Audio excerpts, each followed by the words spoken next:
Mas humble pa sa'yo si Copycat Clip, lala mo. Humble ba talaga? O naging humble lang dahil napahiya na? Teka, baka kilala mo lang ako at lagi kang nanonood pero hindi ka pala nakapollow sa page. I-follow mo na yan. Isa lang eh. Ayaw pa. So ayon, nandito na tayo sa pang 783 araw ng isang game kada araw. Digmaan na! Balikan natin yung pinakakupal na ginawa ng idol mo. Tingnan natin kung idol mo pa rin yan pagtapos nito man. Nung panahon kasi na sobrang init namin at makakasana talaga yung laban, sinabihan ako niyan na ipapapilot ko daw yung 1v1. Tapos nung araw na kinabukasan na yung laban, ayaw pumayag na on-cam. Privacy daw. Privacy? Ano ka? Celebrity? Naalala ko na naman yung post na yun.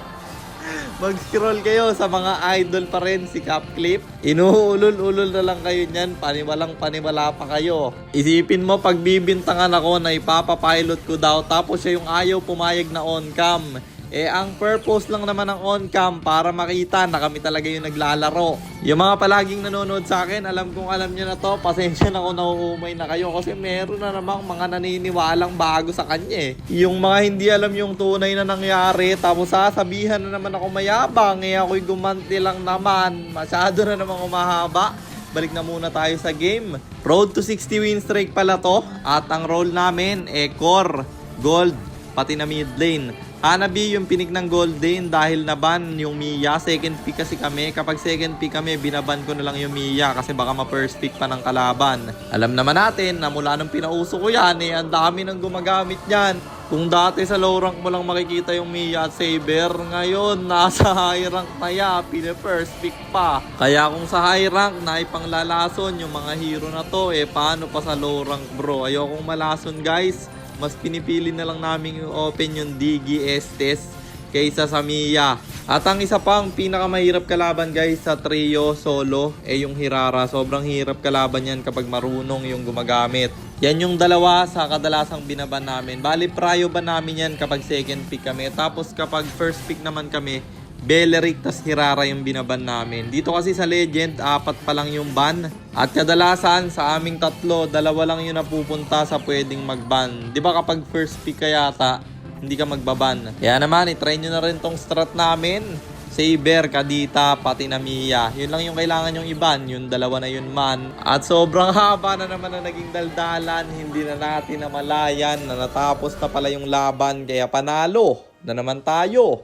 And ang standing na natin ay 673, 110, 673 wins, and 110 losses. At para naman sa mga bago lang at hindi pa nakakaalam, ang ginagawa po nating content tuwing 9 PM ay 1 game per day.